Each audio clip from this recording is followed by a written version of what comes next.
Hidup ini adalah kesempatan. Hidup ini untuk melayani Tuhan. Shalom saudara-saudariku yang dikasihi Tuhan. Selamat berjumpa kembali dalam program Renungan Rohani Insani. Inspirasi Sabda Allah hari ini, Jumat 8 Januari 2021 bersama Pastor Pius Octavianus. Selamat mendengarkan. Selamat pagi para sahabat Insani. Saya Pastor Pius Octavianus menjumpai Anda semua di hari ke-8 dalam bulan Januari ini. Mari kita berdoa mohon berkat Tuhan untuk permenungan kita hari ini. Marilah berdoa dalam nama Bapa, Putra dan Roh Kudus. Amin. Tuhan Allah kami, betapa mulia nama-Mu di seluruh dunia. Kami terus mencari dan berlutut di hadapan-Mu, mohon belas kasih, terutama di tengah pandemik ini. Semoga Engkau menyembuhkan kami, menyembuhkan saudara-saudari kami yang sakit, karena kami semua datang berlutut di hadapan-Mu dan mencari Engkau ya Tuhan. Berkati kami semua, karena Engkaulah Tuhan kami, kini dan sepanjang masa. Amin. Dalam nama Bapa, Putra, dan Roh Kudus. Amin. Tuhan sertamu dan sertamu juga. Inilah Injil Yesus Kristus menurut Santo Lukas. Dimuliakanlah Tuhan.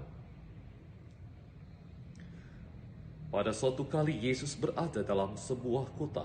Di situ ada seorang yang penuh kusta. Ketika ia melihat Yesus, tersungkurlah ia dan memohon, "Tuan, jika Tuan mau, Tuhan dapat mentahirkan aku." Lalu Yesus mengulurkan tangannya, menjamah orang itu dan berkata, "Aku mau, jadilah engkau tahir." Seketika itu juga lenyaplah penyakit kustanya. Yesus melarang orang itu memberitahukannya kepada siapapun juga dan berkata, "Pergilah, perlihatkanlah dirimu kepada imam dan persembahkanlah untuk pentahiranmu persembahan seperti yang diperintahkan Musa sebagai bukti bagi mereka." Tetapi kabar tentang Yesus makin jauh tersiar dan datanglah orang banyak berbondong-bondong kepadanya untuk mendengar dia dan untuk disembuhkan dari penyakit mereka. Akan tetapi ia mengundurkan diri ke tempat-tempat yang sunyi dan berdoa. Demikianlah Injil Tuhan, terpujilah Kristus. Para sahabat Insani, beberapa hari yang lalu saya menemukan orang begitu banyak antri di salah satu toko obat tradisional. Dan orang-orang itu begitu antusias, berjam-jam untuk menunggu antrian mereka untuk diracikkan bahan obat tradisional yang menurut mereka paling ampuh untuk melawan COVID-19 ini. Lalu kemudian juga ada beberapa orang-orang yang Katolik juga mulai antri di situ. Dan saya katakan, sudah berapa macam obat yang dicoba? Pokoknya pastor, segala macam obat sudah saya makan. Lalu pertanyaan kedua saya tanya, apakah juga mempunyai novena, punya doa-doa rutin untuk mohon kekuatan perlindungan dari Tuhan dari tengah pandemik ini? Mohon dilindungi dari penyakit ini, mohon kekuatan untuk menjalani hari ini dengan kekuatan dari Tuhan. Aduh pastor, waktu untuk berdoa susah pastor, karena kita ini stres. Kita pusing mencari obat yang paling ampuh untuk bisa menyembuhkan diri ini dari COVID ini. Saudara-saudara terkasih, Tuhan selalu menyampaikan pesannya melalui Injil. Ia adalah penyembuh utama. Ialah sumber mujizat kesembuhan yang paling utama. Dialah yang menyembuhkan. Bagaimanapun kekuatan manusia, ketika manusia hanya mengandalkan dirinya, mengandalkan dunia ini, mengandalkan obat dari dunia ini, tanpa berkat Tuhan, tanpa belas kasih Tuhan, tanpa anugerah kesembuhan dari Tuhan, maka mustahil. Begitu banyak hal yang mustahil, begitu banyak hal yang tidak masuk di akal. Tetapi ketika Tuhan campur tangan, orang menemukan rahmat di luar akal sehat manusia. Itulah yang disebut mujizat. Dan satu-satunya sumber mujizat hanya Tuhan sendiri. Saudara terkasih, dalam Injil hari ini dengan sangat tegas dikatakan ada seorang sakit kusta. Kemudian orang kusta itu melihat Yesus. Ketika melihat Yesus, ia tersungkur di depan kaki Tuhan. Simbol kerendahan hati manusia yang hanya mengandalkan Tuhan. Dan kemudian dia berkata, Tuhan, jika Tuhan mau, Tuhan dapat mentahirkan saya. Jika Tuhan mau, kita pasti sembuh.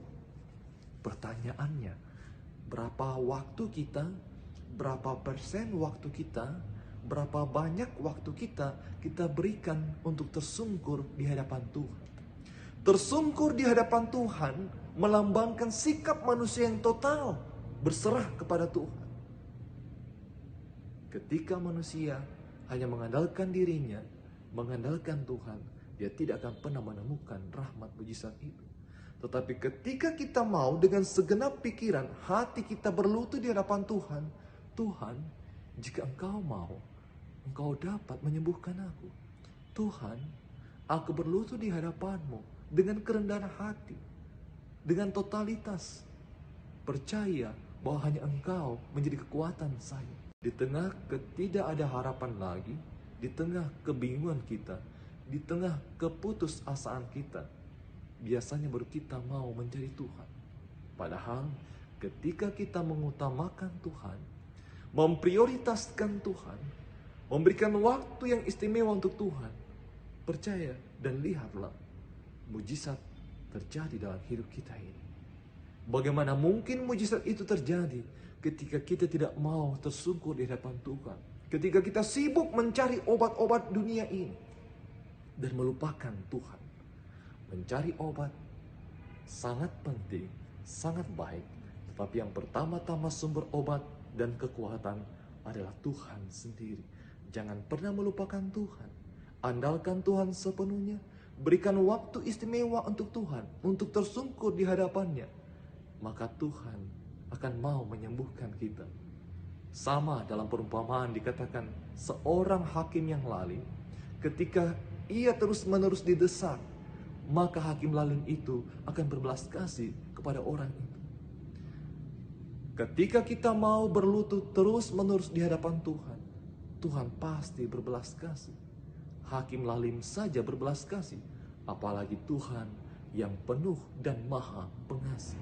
Ia pasti mengasihi kita, memberikan berkat-Nya dan berkata, hai engkau hambaku yang setia, engkau setia berlutut terus-menerus di hadapanku, aku akan memberikan kesembuhan kepadamu. Maka mari saudara-saudara terkasih, berikan waktu yang istimewa, berikan waktu yang paling utama kepada Tuhan, berikan waktu yang sebanyak-banyaknya untuk berlutut di hadapan Tuhan. Tuhan menyembuhkan kita semua. Amin. Terima kasih saudara-saudariku yang telah mendengarkan Sabda Allah. Saya Pastor Marcel Lolotandung mengucapkan berlimpah terima kasih kepada Pastor Pius Octavianus. Semoga Pastor bersama dengan rekan-rekan imam dan segenap umat di paroki senantiasa diberkati Tuhan dalam setiap aktivitas dan pelayanannya. Amin.